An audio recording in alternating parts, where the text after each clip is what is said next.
I think this 24-25 season has been a really exciting year for young talent across League Two. Of course, the obvious one is Nathan Lowe on loan at Walsall in the first half of the season. We've seen what Walsall can do with Nathan Lowe when he was on loan from Stoke. We've also seen what they can do without him. And so that shows, if Nathan Lowe had stayed for the remainder of the season, he would certainly be top of the list in terms of the high potential talents. And that's the important thing to remember what we're discussing. Who are out of the players currently in League Two, whether they're on loan or belonging there permanently, has the greatest, highest long-term ceiling. An obvious one would be Matty Young on loan at Salford City from Sunderland. Hasn't actually been starting as often as he'd like, Matty Young. But when Salford were at their best, he was the one that was playing. Elsewhere, you're looking at really exciting talents. In JJ McDonnell at Colchester United on loan from Nottingham Forest. Max Conway, of course, on loan from Bolton at Crewe Alexandra. Lots of players at Crewe as well who are very exciting. Danny Imray on loan at Bromley from Crystal Palace. And Teo Adaramola as well, who's at Bradford City. So some really exciting prospects in League Two. We're going to rank the top 10 talents in the fourth tier in this League Two podcast.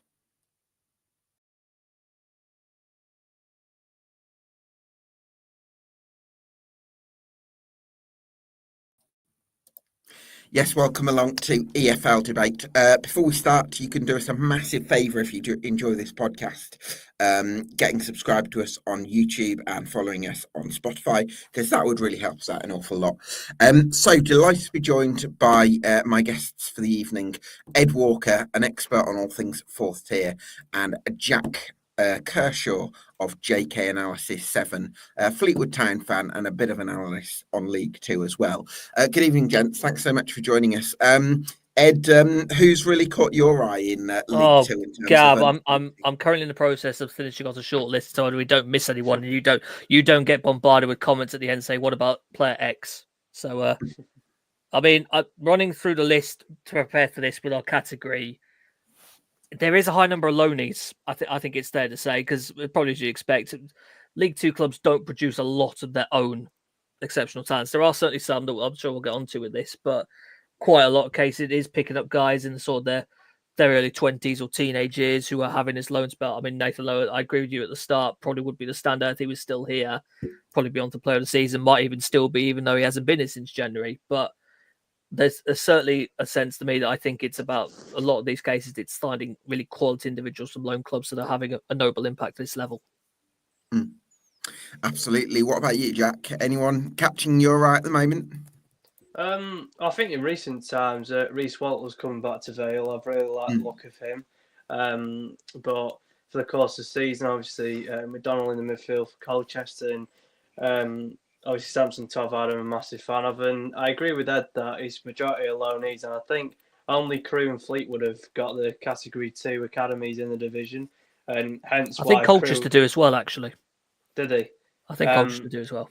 But hence why obviously Colchester have got Tavide in this list, and Crewe have got a number of their players in this list that aren't loanees. So, and also Danny Imray, I think he's not been a slept-on right wing back, but I think because Conor Barrett, obviously at the start of the season when Walsall were flying, got all the plaudits, but I think Danny Imray's really caught my eye too. Yeah, I love Danny Imray just because of the way he travels with the ball, and I'm really excited to see what the future holds for him. Really, in terms of next season, I hope that he gets a good League One loan. Yeah, I think League One's fair for Danny Imray.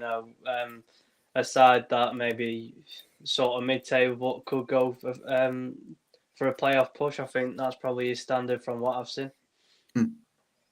Absolutely. Delighted to hear from Simon Ward from Walsall Fan TV. Here's what he has to say about the talents like David Akagbu at Walsall. Okay, what do we know about Dave Akagbu?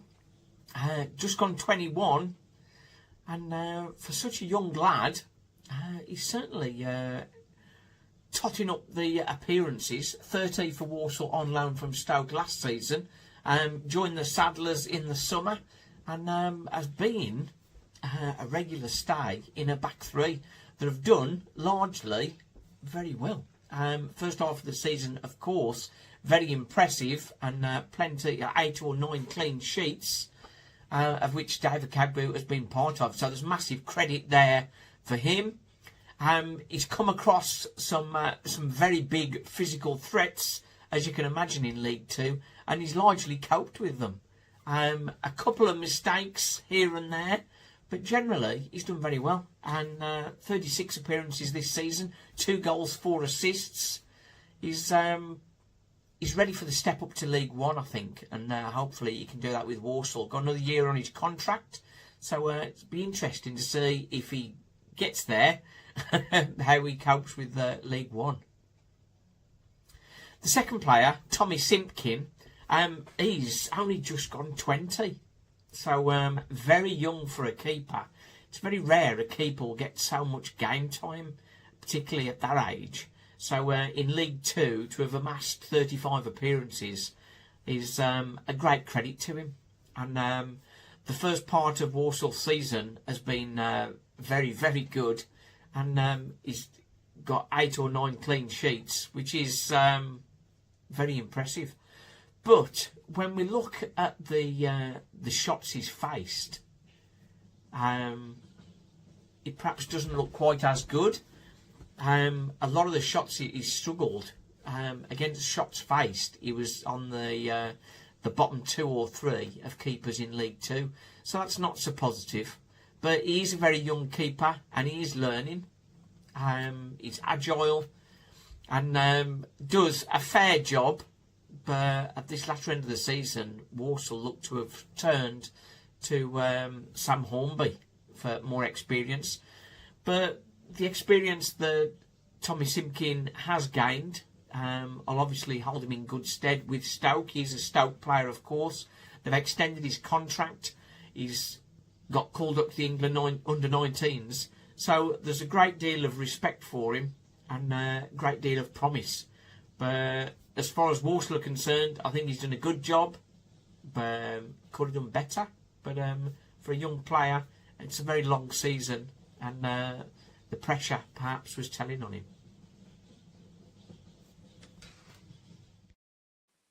Yeah, David Akagbu's 21, so looks like a really exciting player given the consistency that he's found in League Two this season, Ed. Are we looking at, do you think they'll be interested in him next season, or do you think he's going to, if Walsall go up, you think he's going to stay there? I have a little question for you, Gab. Does he play for Stoke next year? No, so Walsall actually signed him permanently. They did have him. Sorry, I got him in my head. He's still on loan. I apologise for that. Yeah. No, I had to check as well. I'm trying to reckon in my head who's loanies and who's not loanies, and it just got completely caught in my mind for that. So yeah, bought him. 100% going to have some interest. It'll be a testament to Walsall to keep hold of him, especially it'll be one of those assets they're hoping to keep hold of. I think, if I'm right, Harry Williams just about still qualifies for this too. No, I thought I would have guessed that, but I think Harry Williams is like 23 or something. No, I've got him as 22, Gal. I've got him as August 2002. So I'm doing under 22, so 21. Okay, 21 and under, right. That's going to take my shortlist slightly because I've got some 22s in it. So apologies for that. Okay, no, fine, yeah. Okay, Bowie, got him, Eddie. He was a loanee. He was just the level of seeing out you kind of expect to a loanee in there. So to have actually a permanent back line, really good. And I like to mention the Simpkin in there as well, who looks a really tidy goalkeeper at such a young age. And I think good point made there, certainly about the age of him. For a guy at just his early 20s to be making a mark already, first team football in the Football League, really testament to him. You can see why he's part of the England setups. Yeah, he had some great reviews, I think, in non-league, maybe with Solihull Moors, and great reviews at Stoke as well. So I think Simpkin's a goalkeeper on his way up as well, even if he's not quite found the incredible form necessarily for Walsall this season. So next up, we can hear from our Bradford friend of the podcast, Chris Windsor, talking about the talent at Bradford. Hi, it's Chris from the 1911 podcast, brand new podcast for Bradford City fans. So they always say don't fall in love with a lone player. Unfortunately, we've done that with 2 players. If it was not Shepherd, then it certainly is Teilhard and Marola. The impact that he's had since he's come into the team, he has taken the place of Lewis Richards, who has undoubtedly had a really successful season. However, Teo has just upped that level. the key things for him is his speed. His speed is his foundation of his game, to be honest with you. He's strong, he's very intelligent as well, and he's fearless when he's going forwards. He's a nightmare for teams when he's playing against them. Colchester didn't get a break at all on Saturday. Just constantly running, seemed to have so much energy, and was creating many chances for the team going forwards, which ultimately ended with us winning 4-1. Defensively, he's quite solid. He gets himself into the right positions. However, weirdly, we've not really had to see much of that game yet, even though we did have the 2 successive defeats a couple of games back. But he's an absolute menace. Has he got the ability? Yeah, I really do think so. I think that going forwards, I think that Teo has got that ability. And I think for himself as well, he believes in his ability, and I would not be surprised to see him go to the top level. He's genuinely that good, and I suppose it's easy to say that when we're playing as well as we are, but he genuinely is, and he has given us so much more than we expected from a January signing, really. If we're going to talk about prospects and hot prospects, we've got to talk about Bobby Poynton. You know, he's our own. He's obviously a graduate from Bradford. Seen him go through the ranks. He had a couple of spells on loan elsewhere. He was at Farsley Celtic for a little while. But since he's come in, he's been absolutely brilliant. His passing at times is absolutely ridiculous. He has so much flair. He's not afraid of tackling players. He just adds so much. And I think when you saw him against Birmingham in the semi-final of the EFL Cup, I thought he was instrumental on getting us back on par in that game, and seeing the delight for him when he scored the goal as well. And I know that obviously a lot of pundits are talking about him. There's been talk about whether we can keep hold of him in the summer. Hopefully he'll play for another season for us in League One, but Bobby has got the ability to go to the top as well. Crazy to think about this, talk about Bradford City players and talking about how they could go to the top. Maybe it's our season after all. Absolutely. There you go. So some optimism there for Bradford City. Obviously, Bobby Poynton, a permanent asset. Teo Adaramola, only on loan from Crystal Palace. Jack, do you think these two are set in different ways for moves higher up the pyramid? Yeah, I think obviously Adaramola had the best time with injury. I think it was pre-season where he got injured for Stockport, was it? And I think it was a tackle from Travis at Blackburn, and that sort of set him back. And for someone 21 and a sort of a wing back in Bradford's system, you want to join a club like Bradford to try and get on the front foot, and especially get at teams, which obviously he can do. And then Poynton, I think it was the back end of last season where you thought he's really given it some, and also seeing a homegrown player, it just adds that sort of more special feeling towards it. But yeah, he can create, he can chip in with goals, he can drive at defences, and I think Bradford, they've got 2 good talents there. Is Adaramola on a permanent or a loan? He's a loan from I Palace. think he's a loan, yeah. Right. Yeah. Because I was looking earlier, and some FOTMob, they were, I think they've mixed up some of the loans and permanents. It's a bit weird. Yeah.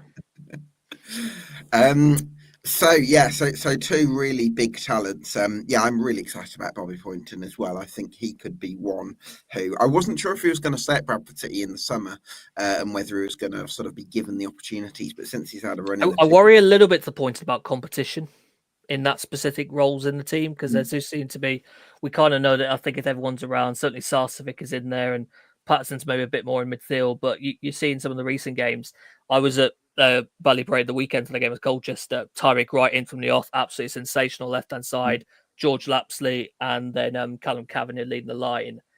I'm not certain Bobby's got that guarantee of a start. I think he's still maybe in a bit of a competition phase with some, which might worry a little bit for his game time, Bradford going forwards, but then again, they might well change in the summer and he actually finds himself more opportunities for next season. And there's still going to be the possibility that that there is some interest higher at the pyramid as well. Our next guest is Thomas Wagstaff from the Notts County podcast, Notts County Talk. This is what he had to say about George Abbott. Tom from Notts County Talk to discuss two hot prospects we have, first of all, George Abbott. The best thing I can say about him is the cliche, never fall in love with a lone player. One absolutely fantastic player he is. Plays in the central midfield role. You know what? I don't know if I can call him defensive or central midfield, or even with the goals he scored attacking midfield. He's just everywhere on the pitch. Took him only 2 or 3 games to get ready for League 2 football. It's a very physical league, League 2. We know that. He is flying into tackles from the first minute on the pitch in a Notts shirt, and he still is. Seems very versatile, seems robust. Touch wood that I don't jinx anything towards the end of the season, but he is just everywhere. We have Matty Palmer in the central midfield. He's outshining him, and Matty Palmer for the last 3 years has been, a very, very good player for us. George Abbott is fantastic. Picks the ball up, can be between the centre-backs, can then drive forward with the ball. Yeah, bundles of energy, and you just have to look at some of the goals he's scored. Phenomenal. Volley from a corner against Accrington, the outside of the foot from the edge of the box against Cheltenham. Unbelievable player. How far do I think he can go? I genuinely think you may see him at some point in the Premier League. Definitely Championship. And depending on what happens this season, if we went up, I'd love to see him with us. But if not, there's no way he stays in League 2. Phenomenal footballer. Charlie Whittaker, a little bit different. We signed him on a 6-month permanent deal, which is very, very unusual. Has scored some fantastic goals. A couple from outside the box. Some big goals as well. Against Morecambe when we needed a win at home. Technically very, very good. Gillingham away was a fantastic performance from him. The only thing I would say about him is he is nowhere near as consistent as George Abbott, but also not as consistent as Dan Crowley. And unfortunately, he is the replacement for Dan Crowley, so I think he gets a little bit of, not stick for that, but the expectations are quite high. He is a good footballer, and he will be a good footballer. I think he is adapting to life in League 2 a little bit slower than George did. Often you will see him, if it's a very tight game and the pitch is congested, he will be out-muscled quite often. So he has to get his pass off early, has to get his shot off early. But there are definitely signs that he is good. A good player for us. How far can he go? It's really, really hard to say at the minute. Obviously, he's come down from Everton. He hasn't made it there. He wanted to play football. 6-month deal with us is to test the water. I think definitely could be League 1 standing in the future. Possibly Championship as well, but it'll be interesting to see how he gets on. Absolutely. I mean, Jack, what a talent there with George Abbott. I mean, I've got a feeling that, maybe Tottenham, he could come into the equation for Tottenham Hotspur in the next couple of years. Yeah, I think Spurs are a weird one because I think out of the big 6, I think they're not great for producing young talent. I know they got Mikey Moore now, but for me, I don't think Spurs pop out to me is like a club that are really reliable of pushing talents through. But I mean, George Abbott's phenomenal. I think he's the best player I've seen at Fleetwood this season. Like he's in the video, he can get the ball off the centre halves. I think the midfield pairing between him and Palmer, they don't have set positions. They can, both roam around, play off each other really nicely. And, some of the calibre of goals he scored. I think Fleetwood was a bit easier because he got gifted at 1v1. But then for Jota in the 90th minute, he gets like a lofted through ball to Jota at the back post. And you're just thinking, at 19 years of age, he's going to go and do big things. I found it remarkable with Abbott, actually, because I remember going to see them for their derby with Chesterfield at Chesterfield's ground. And he's playing right wing back. Just kind of shunted out to the wing back role. I think it was Matty Palmer and it might be Scott Robertson in the middle. And this injury to Scott Robertson has basically brought him back into the centre. And it's just worked so beautifully now. And I think we kind of appreciated Palmer for like what he can offer as a kind of metronome midfielder. I think Abbott probably offers that more now. He's probably more integral to that not seeing than Palmer is at the moment. Yeah, which is a funny thing to say given how detrimental Palmer's injury was to Notts last season. So that just shows how well George Abbott has done. Certainly right up there in terms of my considerations for highest potential in League 2, if not the most. So next guest is Danny Dickinson of Doncaster Rovers. Very alliterative, that one. Here's what he had to say about the prospects in that corner of South Yorkshire. Hello, it's Danny from Rambling Rovers, talking all about the hot prospects for Doncaster Rovers. First up is our keeper on loan from Chelsea, England under-21 international, Teddy Sharman Lowe. Teddy has, he's got really good distribution attributes. He can command his area to claim crosses. Really good commanding his area. And at times he has really good shot stopping capabilities. He saved us against Colchester United, Carlisle United, Notts County. He's done plenty of these really good saves. He has some good talent, pretty good potential for a young keeper, but I really see him struggling to break into the Chelsea first 11 with the pool of players that they have there. So, to be fair, I see Teddy's future maybe Championship or top-end League One level. That's where I mainly see Teddy playing in the future. Next up is our Wales international midfielder on loan from Leeds, the young Charlie Crew. He plays with such maturity for a young lad. It's unreal.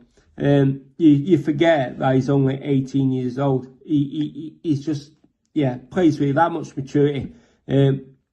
Prefers to play in like a deep playmaking role. Likes to get hold of the ball. Always asking for the ball. Really good passing ability. Outstanding passing ability. Likes a good tackle. You can see he's going to be a really good midfielder in the future. Really big future for the lad. Whether that's going to be with Leeds or with any other top Premier League side for me, he's going to be a top talent. Like I said, you forget how young he is. He's so good. And last up is our very own Doncaster-born, left-sided, left-footed, central defender, Jay McGrath. He plays with his heart on his sleeve. Every game, passion. He's got heading ability. That left foot of his, like I said, is unreal. It's so good.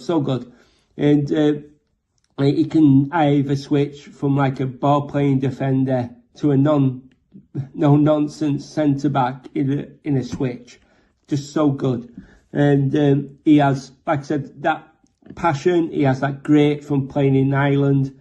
He's just got that bags of potential. I see Jay McGrath as well playing pretty high up in the pyramid, to be fair. Maybe top-end Championship, lower-end Prem, maybe. Maybe that's a bit too far, but who knows. But yeah, he's a really good talent, is Jay. Quite proud that he's our own as well. So that's it for me. Cheers for having me on. One future Ed that I could possibly see with Jay McGrath, because he does have this kind of indestructible aura where it's just so difficult to get past him, and he just never bends, he never breaks. I do see a kind of, if there's another Sean Dyche Burnley side in the Premier League, that's the kind of thing that I could see. I'm not sure that he's necessarily an amazing ball-playing defender, but I do think that in a side like that maybe he might do well and sort of elevate his career. Yeah, I'm going to be a bit Debbie Downer with this. I apologise, but I think we've got to be a bit careful with how much we project these guys going. Yes, they're really good. I think we could find this as fans of lowly clubs ourselves. We kind of believe, they're great to us now at this age. They're going to be absolutely sensational. Sure, and the truth is their potential might well be, he might well make the second tier. He might find himself as a top League One centre-back. Just not sure. The idea of looking at a guy now in League Two and saying, you're going to play Premier League, that's quite bold. Very few do it. So I enjoy McGrath. I really like him. I really appreciate what he offers to Doncaster. I'm just going to enjoy what's there now and think ahead. I like that idea of the Dyche talk, Gab, but maybe we find something with that. Left-footed centre half. Being left-footed as a centre half will give him some value too. Yeah, absolutely. No, I think that's a very sensible answer. Well, our next guest is Danny from the One Up Front podcast and the Old Dead Tree fanzine on Salford City. Here's what he had to say about Matty Young and Kellyan May. Hi Gab, it's Danny Shepherd from the One Up Front podcast and the Old Dead Tree fanzine. So first player I'm talking about on the hot prospects list will be Kelly and Mai. Thing I find most enthralling with him really is his ability to switch feet. He draws a player in, switches the feet quick as lightning, and then he's away down the touchline. Very, very good in tight spaces. His pace is just unbelievable. I mean, I've seen him against, sides like, I think he played against Leeds, played against Burnley, and he was the only player athletically who stood out against those particular teams. Slight negative, because you know me, I do tend to just throw one or two in, is that his final ball does let him down. So he can get into great positions because he burns defenders off for fun, but once he actually gets right down the side of a defence, it can be a problem if he needs to deliver an accurate cross. Because of the strike force we've had in the last few weeks, then a little cutback from him has been much easier for him to play and much more accurate. That's him going forward, but in defensive terms, he's a surprising asset because I've seen him play in a number of positions. Mostly this season, it's been as a left wing back in a 3-1-4-2 on the left-hand side, and his pressing intensity is just absolutely incredible. He just doesn't let up. I saw this in pre-season against really good teams like Preston and Everton, and he was just harassing them to the point where you see gifted footballers from higher divisions not want to be on the ball because he's just in the face, never giving up. I've not got the stats on this, but just the eye test, I would say that he must have one of the highest regain rates of any player, if not at Salford, then maybe in League Two. It always seems to win the ball high up the pitch, which is great for any team that's trying to press the opposition intently. His recovery pace is absolutely incredible going backwards as well, because sometimes you see players, running at one speed when they've got the ball going forward because they enjoy that part of the game. With him, he's just as quick running to his own goal. Even if he's beaten or passed around, then he more often than not catches a player up, and then he's able to make a slide tackle to put it out for a corner. Only slight negative of a defensive game, if you look at his number of fouls per game, it's pretty high because he does get stuck in so often. Matty Young, although he's not a Salford player, I wish he was, but I think a lot of Premier League teams would love to be taking him off the hands of Sunderland, but I don't think that's going to happen. I think Sunderland are going to keep him until he's either prized away with a big, massive fee, or at the end of his contract in 3 or 4 years. But just as someone who's been a very close watcher of Matty's progression while he's played with us, is that he's just got an incredible presence for such a young player. He came in as a 17-year-old. He's now 18. Very, very, very calm. Not built like a kid at all. He's not like kind of a young David De Gea who couldn't, control his own penalty area because he was too thin and too weak. Matty's got none of those problems. He's easily able to come out and claim crosses. No problem at all. But I will say that his biggest strength in my mind is his distribution. And if you look at in modern football, that's what a lot of the teams at the top end of the game want. His alertness to be able to spot runners and get us on a quick break is miles and miles away from anything I've seen from any goalkeeper we've had in the seasons I've been watching Salford City.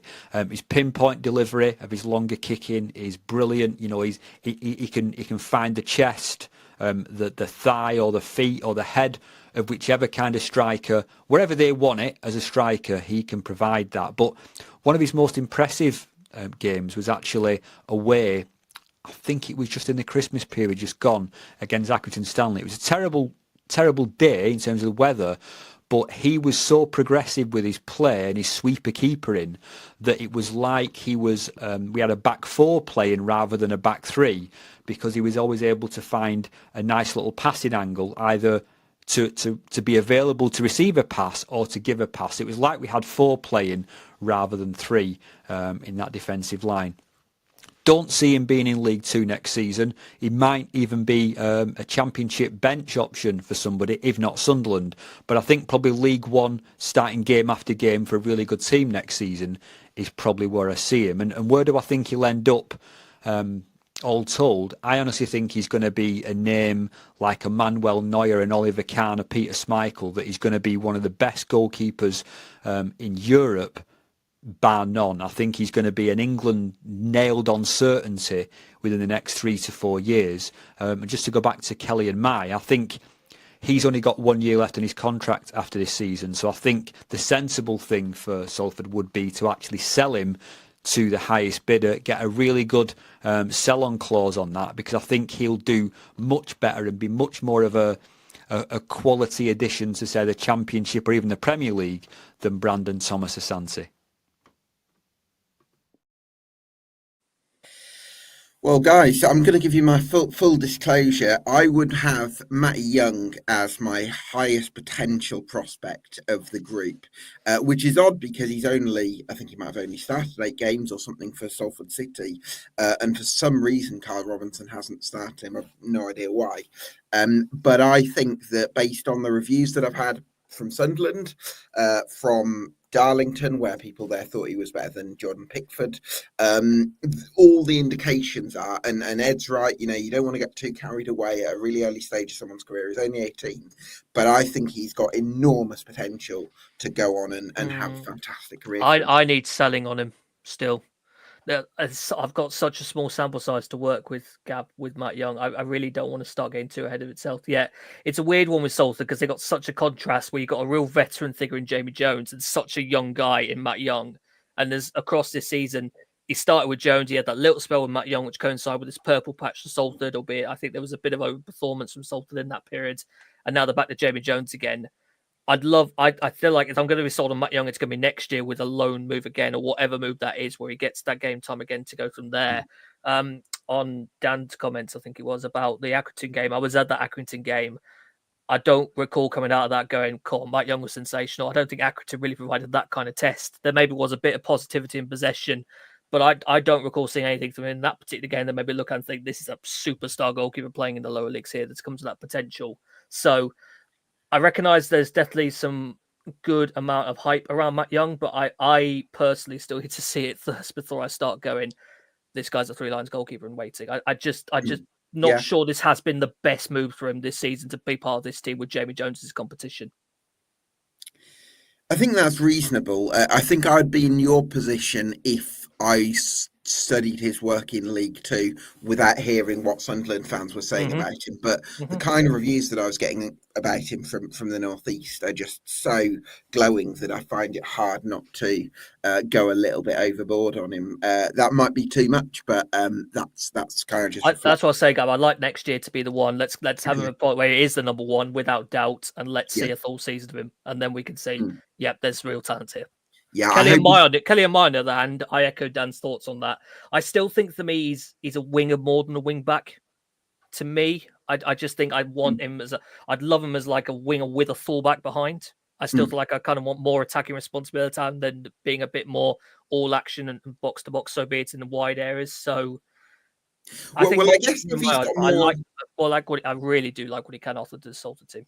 Yeah, absolutely. I guess if he's got more attacking freedom, that does allow that little bit of sharpness in the final third, where he's so light on his feet, isn't he? Yes. And he's got that low centre of gravity, so he's very agile in the way that he feels so comfortable on either side too, because you do find with wingers, they feel like they have a specialist side. I know inverted wingers is the go-to thing now, and you feel like a guy like him, you want him left side, playing inverted on that right. But I also think he's so effective also as a right winger. It just feels so comfortable approaching down either flank. Absolutely. Well, next up, we've got quite a few young players, as you'd expect at Crewe Alexandra. Here's what Tom Boone has to say. You often expect to find talented youth in a Crewe Alexandra side, and for me, this year is no different under Lee Bell. We've got our own exciting youth academy products in the forms of your Zach Williams, your returning Conor O'Riordans, your Lewis Billingtons, your Matt Solacheks, your Joel Taberners, amongst more who aren't quite breaking through just yet, your Owen Lunts of the world. And you've also got a tremendous amount of exciting youth players on loan from higher up the pyramid. I'm going to be talking through which ones of them I think have been the best for us this season and which I think have the highest ceiling in the men's professional game. With the loans, I mean, Philip Marshall for me has been the best loan keeper we've had since getting relegated. I think the new approach of getting these low-knee goalkeepers in, it possibly has blocked Tom Booth's pathway, but an unfortunate injury to him at the start of the season has meant that the Polish keeper has just cemented a spot in our team and really has been undroppable this season. I think he's someone that I can certainly see getting a loan out to League One next season, hopefully with us. But, I mean, that feels like it's an ask, both for him to return to us and for us to get promoted. Jamie Knight-Labelle is someone who is a real top defender. He's got international experience, perhaps not in minutes, but he's been in and around the Canada training camps under Jesse Marsh. So he's had some elite level coaching. Granted, that's under Lee Bell, not Jesse Marsh. But he is a real good defender and he just does everything effortlessly. Great ball player, great warrior, battler, which you don't usually expect at his age. You know, he carries more experience and more ruggedness than actually you'd expect to find of a defender of his age. I think he's someone that could have the most direct attempt of playing at a high level next season, purely because I could see him fitting into Bristol City's side if they're in the Championship. And Max Conway is, again, a real exciting talent. I was very surprised Bolton didn't actually try and see him return in the January transfer window. No complaints, but he's someone who plays as a hybrid modern wing-back. I mean, he does the defensive, nitty-gritty stuff just as well as he progresses the ball. I mean, he's possibly the best dribbler of a football I've actually seen at Gresty Road playing in red and white, because he's just so effortless, so calm and so talented in that regard. He plays as a hybrid for however Lee Bell wants him to play. He can play drifting in towards the midfield, drifting out wide as a winger or as a more traditional wing-back, and he sort of rotates between those three roles as and when we need him to, and throughout a game as well. So those three are really exciting talents. I think I can certainly see them racking up international experience between them in the coming years, possibly less Max Conway, but the other two certainly should be in and around international level, you would think, at one point in their careers. As for our own talent, I mean, we've got the Conor O'Riordan, who's obviously returned back from Blackburn. Not a successful 12 months away from Crewe for him, but a real good League Two defender. Unsure why it went wrong at Cambridge, but he should be playing in League One. He could even be playing for Blackburn, in my opinion. He is just effortlessly good. I think he's possibly on par, at times, a better performer than Mickey Demetriou, and that is the highest praise a Crewe fan can give a defender. Zach Williams, Lewis Billington are two more who are one of our own.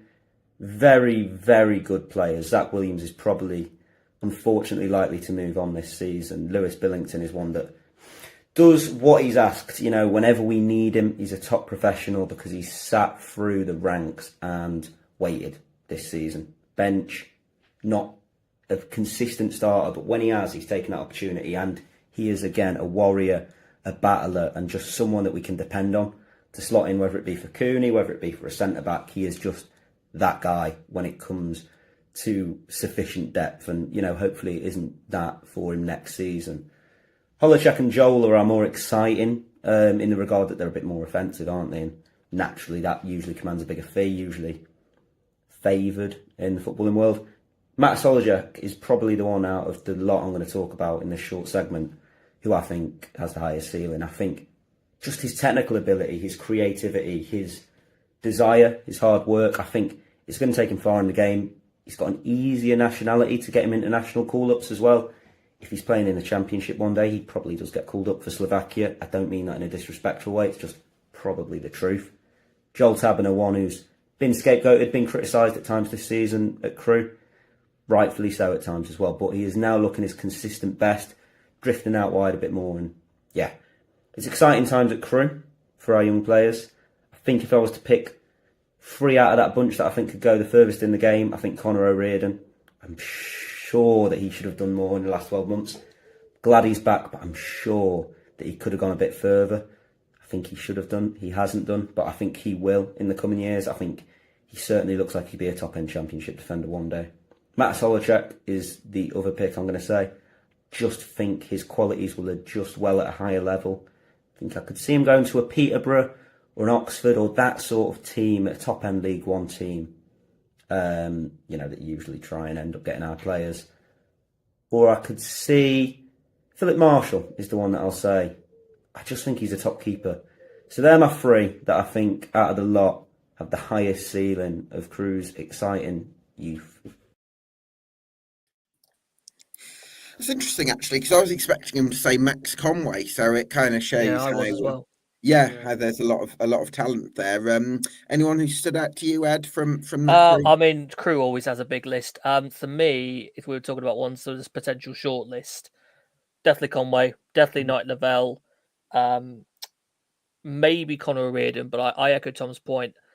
I kind of thought we'd see him take on another level since going to Blackburn. Not really happened. The Cambridge loan disappoints me a little bit too. The fact he's back at Crewe doesn't really feel right. I kind of thought the loan would be to League One, and then we progress on from there and get himself back up to a Championship standard. And then I suppose the other one is Matis Solicic, as he mentions. I haven't quite figured out whether he's more of an 8 or a 10 yet. Crewe have kind of experimented with a few positions for him. But very, very young guy. And you remember the kind of tag, I think maybe about 18 months ago, that Joel Tappan had. It feels like Holacik's now taken that tag off him. And Tappan has almost kind of gone a bit more into the background as a bit more, maybe not as high up in the prospect list compared to others around him, even though I think Tappan is still just about an age to actually be in this, but there's other people ahead of him in the pecking order. I mean, this is the thing, because we're looking at players like Matty Young, George Abbott, Danny Imre, who we think could be Premier League players. I'm not sure you would necessarily put Conor O'Riordan in that bracket now, because I think he's cutting it a little bit fine for that kind of standard. But I do look at somebody like Max Conway or as sort of Philip Marshall possibly as players who might have a bit of that potential. I'm very excited to see what Bolton do with Conway next year. Yeah. Whether it depends a bit on what division they're in, perhaps, but he has looked so good. I have absolutely loved him in that left wing back role this year. I preferred him there than in midfield. I know he kind of like drifts into there, but when you've got him to really boss that left hand side, he is absolutely superb. Yeah, absolutely. The other consideration that we have is JJ McDonnell. Ryan from the Colchester United, we normally have him on the podcast, messaged me this. Jamie McDonnell joined Colchester United at the start of the season with fellow club and countryman Aaron Donnelly, and what a player he has been. The past 3 games, we haven't had him due to suspension and international call-up, and you could really see how much of an important player he is. He's won close to 300 duels and over 150 aerial duels and doesn't shy away from a tackle. He flies in like a primary rookie. A bit of a big comparison there. His standout performance for me was when we played Walsall at home and he had the job to man-mark Jamil Matt. McDonnell attempted 22 aerial duels and ground duels against Matt and won 17 of them. He's a player that has a very high ceiling. I think next season, as much as I'd love for him to sign, I think he will be at a high-end Championship team, but he's not far off playing regular Premier League football. I mean, Jack, that suggests somebody who's not only got some technical ability, but also somebody with a real willingness to scrap, because to compete with somebody like Jamil Matt, who's a much different sort of physical profile to him, and very experienced, and do that well just shows he's got a very strong mentality. Yeah, definitely. I think probably the only thing about what lets McDonnell down is probably his discipline, which Danny Carley jokes about. You can only do the fist bumps if you don't get a yellow card. I really like McDonnell. He's a grafter in the midfield, and I have a lot of time for midfielders who want to scrap. And if I look at sort of Colchester comments that obviously they haven't been with McDonnell, and they're thinking, if there is a weakness, it's probably his presence in midfield, and a young lad in that midfield making his sort of mark there is brilliant. And then you've got sort of other technicians like Bishop and Payne who are in the midfield, and then we all know that Landalo's been in there too, so they can go forward. And I'm sure we'll get onto him, but Tavard is another one that I really like. Obviously, Colchester will probably make a good profit on him when he goes, but I just think he's really strong.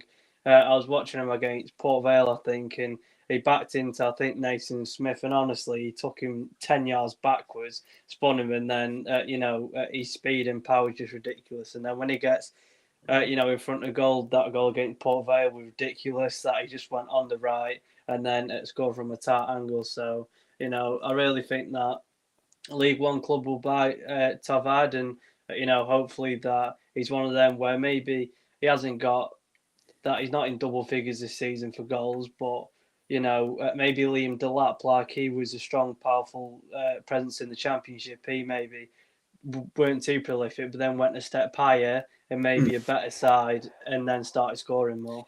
I think Liam Delap is more of an established technician. I think I'd still like to see a bit more from Davide before I'm confident that he's going to get there. But certainly, a real progress that he's made this season with Colchester United. I wanted to throw to you, Jack, on some of the talents at Fleetwood Town. Homegrown prospect in Finley Potter, of course, but also Brandon Cover on loan from Leicester. I think Cover, it's been a weird one because he's been sort of in and out of the squad, and you can see that, going forward, we can have a good burst of pace, and, his link-up play is decent, but then when we signed from Port Vale fans instantly said that, his attacking work really outweighs his defensive work, which, to be honest, is probably most like attacking wing-backs in this division. That, they sort of go forward and then leave the defensive aspect behind him. But Potter, we signed him from Sheffield United on deadline day in 2024, and I think that I thought he was just a development squad signing, but then because we had an injury crisis at the back, I think he's coped really well. I think even though maybe small wingers like Kelly Amai or, just for an example that he's up against, that, they could maybe have the pace advantage. But I think he uses his sort of physical presence to sort of win his duels there. And, if he's playing in the left back, then diagonals, he can read really well. And I think he's got a decent pass on him too, which is quite good. So he's out of contract in the summer, and I would like him to extend. And are we including Louis Marsh into this conversation? Can do. Well, I think with Marsh, I think he's everything that I expected him, because I think he's 6 foot, but he's definitely not the strongest. And I think, the EFL move, really needs to toughen him up. But he's definitely everything I expected to drop off the last line and link up play and get sort of the wingers 1v1. But I think it's just that physical work where maybe he can get out muscled, and he's got a decent strike on him. He's ambitious with his shots. It's just about obviously getting in better goal scoring opportunities. But I think that's more because he's not sort of an aggressive runner on the last line. We have Ryan Graydon to do that, and obviously when Ronan Coughlin was fit, he was in and around the box to score. Absolutely. Ed, a few talents I want to kind of rattle through. I hope you've got the same as me, Gab. Go for it. the two big ones remaining for me, I've got a long list, but from a short list, the ones remaining are Owen Goodman, the goalkeeper. Yes, I agree with that. And Jack Shorrock at Port Vale. Yeah, on the Vale subject, Shorrock's a very good one. Got a lot of competition at left wing back. I feel like there was kind of a little period for him maybe a bit earlier in the season when it felt like a spot, but especially since Jaheim Headley's been brought in, and when he comes back, it kind of feels like that left wing back spot is his, ahead of Shorrock, who I think has kind of been more substituted into that left wing back role with necessarily. Well, I think he was, and Carl John looks really good as well. Yes, I would also say Reece Walters. Now, this is a weird one because I recognise that he had a period out and he's come back in.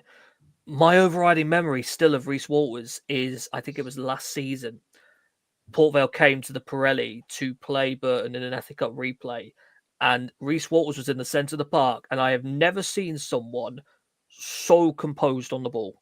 So good, so smart with his first touch. He could literally, it felt like the man would control the ball and the entire play would just stop around him, and he'd just play the pass and just distribute it out perfectly to there. He looks so effortless in possession. I don't recall Burt actually ever getting the ball off him. He was absolutely immaculate at that point, and that's the point he came on my radar. Real shame to see him released by Port Vale, but he's come back in now, and he's had a little part to play in some of the recent matches, getting into midfield ahead of people like Crosdale, ahead of people like Garrity. I think there needs to be a mention for him. Interesting. Yeah, I watched him against Morecambe on Saturday, and it did feel like he had a skill set there that could translate nicely higher up the pyramid because of that composure and possession, exactly what you mentioned. And he does seem to kind of tick the ball over, so he looks like there's a skill set of controlling the tempo of the game and not just playing the Hollywood diagonal just because it looks good. It's actually, there's a purpose to his passes. I agree. I like Reece Walters, so I can definitely see some potential there. I have a number more if you want to keep Please going. go for it. Who you Right. got? I think we may have had a bit too much top end bias at the moment, just because of the people you've selected. Certain people to come and talk. That's absolutely fine. They've said great things. I want to give a mention to a Bromley trio. Jack's already hinted at one. Dan Imray, love him.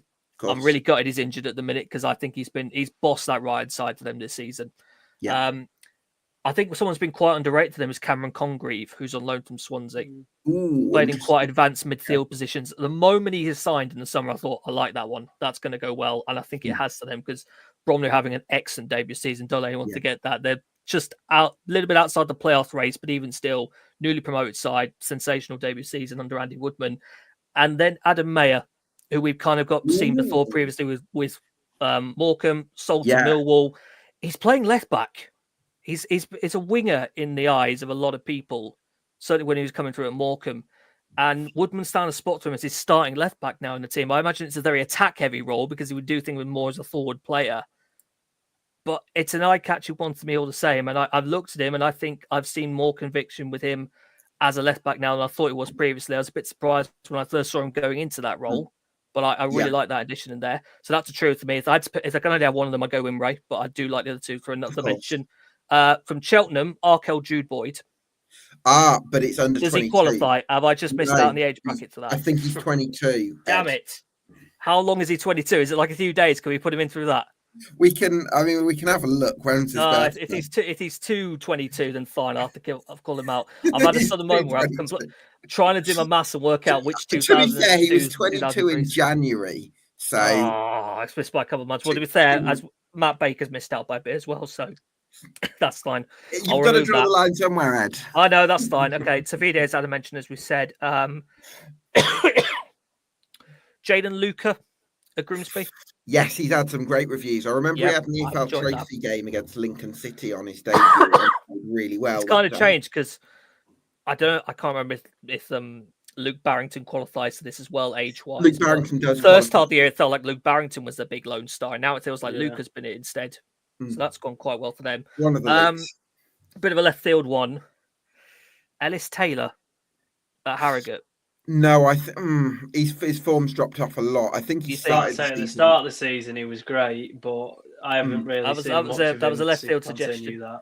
And then the final one for me, another Swansea. I think it's a Swansea loanee. No, it might be a Swansea loanee. Joel Cottrell at Swindon. Joel Cottrell, yeah, he produced a lovely finish the other day, didn't he? It's like Congreve to me. They're so similar in my eyes, those two, in terms of the positions they play and what they offer, and the fact they're Swansea lads. But those would be my extra outside suggestions if you want to throw any of those into the mix too. Yeah, that's a good shout. What do you think, Jack, about those suggestions from Ed?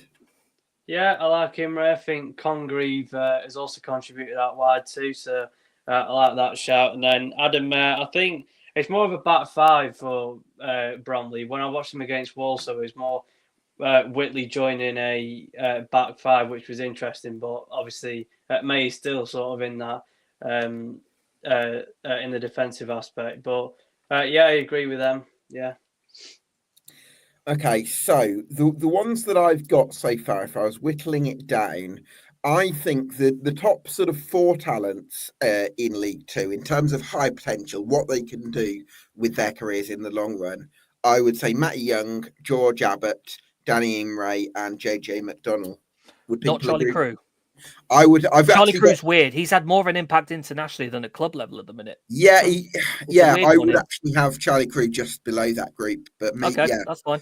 Because I know that he'd had some great reviews at Leeds and with Wales, but if I was basing this just on club impact, he wouldn't really have crossed my mind so much. So I think I would have him in my top 10 as well. Okay, can I have the score again, Gab, just so I can make a note of what you said? Matt Young, George Abbott, Danny Imray, JJ McDonnell, and McDonnell. Okay. Cool. And then I would add Crew into that 10 as well. So we're putting 10 together. Do you want to pitch me a suggestion, Jack? I like Max Conway.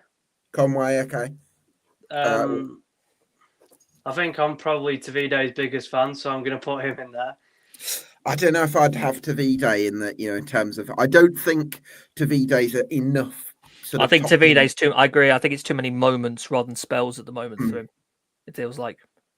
I also feel like you'd put them in a similar category to Jay McGrath at Doncaster, where it's like you're enjoying them in League Two at the moment, but you don't necessarily know if they're going to go, fly to the top kind of thing. Sorry, go on. I'm umming and ahhing on points, and I just worry about that game time perspective. If we're going to go down the Bradford route, I think I'd go Adaramola at the moment. Yeah, because I think Poynton might be a year or two younger than Adramela, which is why I would have probably gone with him. But but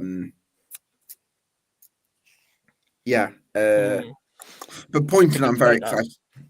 Bobby Poynton. Yeah, I'm not sure. Why can't everyone have the same birthday? It's so difficult. trying to work out the age of players in here. To be fair, actually, I thought Poynton was still a teenager, but he's actually 21 as well. So should we go Poynton and Adaramola? I mean, if that pleases the Bradford fans, then sure, why not? I would probably be tempted to put Jack Shorrock in there as well, just because a 17-year-old starting a few games, in professional football league. Yeah, the sample size is enough for me yet. Fair. The part issue I have, lads, is I carry a lot of attacking bias, so I'm looking at Kelly and Mai and just thinking yes, but I need to give some love to defensive players, which I feel like I'm not doing enough of.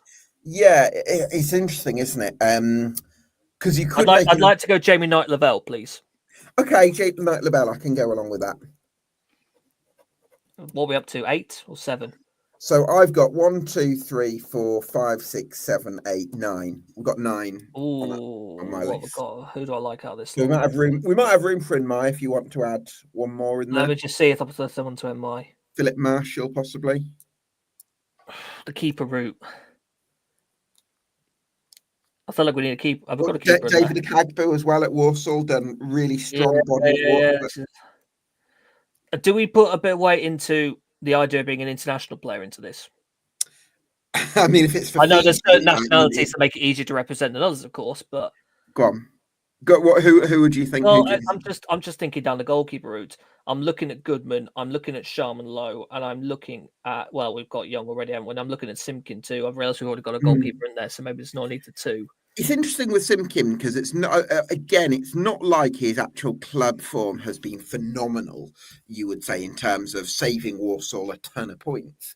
But if you look at his potential, I think he might have something. Yeah, and I wonder if there's also maybe I want to get this right. He is from Stoke, right? Yes. Is there a little bit of weight to the fact that he's not with an elite club, whereas Sharman Lowe, for instance, is at Chelsea? Yeah, but also does that offer a better pathway? I don't know if that does to Chelsea. Actually, no, I'll say it out loud. But the other thing is, Tommy Simkin did really well out on loan in the National League, whereas I don't know if Sharman Lowe's actually had. Sharman Lowe has had a loan, if I recall correctly, at Havant Waterloo because, and you know this, Gab, he's a Burton prospect, not Chelsea, but thought they start claiming he's one of the road. Oh, yeah, absolutely. He came out of Burton. His debut was at Burton. Cobham Academy nonsense. He was in Leicester. He's a Burton scholar, so we'll have that before we start going down that route. Yeah. You see, out of those 3, I've actually liked Goodman the most. But I don't know whether I think he's a bit mistake prone now for me, Goodman. Interesting. But then again, Ilya Meslier got to the Premier League and look how many mistakes he made. So that's a Leeds thing more than Elliot, I think. Maybe I'm looking too much goalkeeper. See, but Kelly and Mai staring at me in the face, and I do like Kelly and Mai. Should we go for Kelly and Mai? Am I allowed? Do I get to? But now I've just seen Conway. Kelly and Mai or Max Conway? No, Conway I already had. You've already got Conway. Okay, that's fine. Could Reece Walters get chucked in? Reece Walters, that's interesting. Yeah, I do like Walters. There's too many I like. Yeah.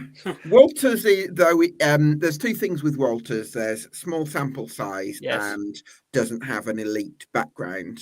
So you're kind of relying a little bit on. So I really like Kelly and Mai have an elite background. But then Kelly and Mai's got a bigger sample size. In terms of, So it's interesting. I would probably go for Mai, Yeah. I think you give between those 2, probably, yes. What are you thinking, Jack? No, I'll go with Mai. You go with Mai, okay.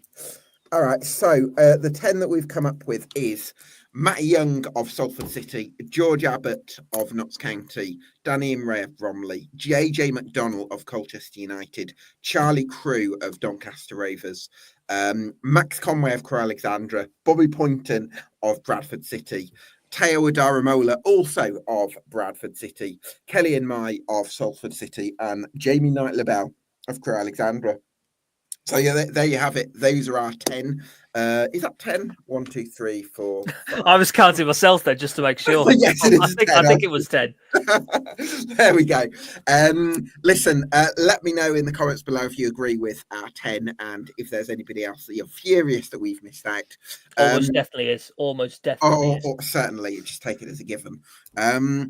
Thanks to my co-host for the evening for your company, Ed Walker, expert on all things fourth tier, and a League Two analyst, Jack Kershaw of the Fleetwood Town Masses as well. Thanks to you for watching at home. This has been the EFL Debate League Two podcast.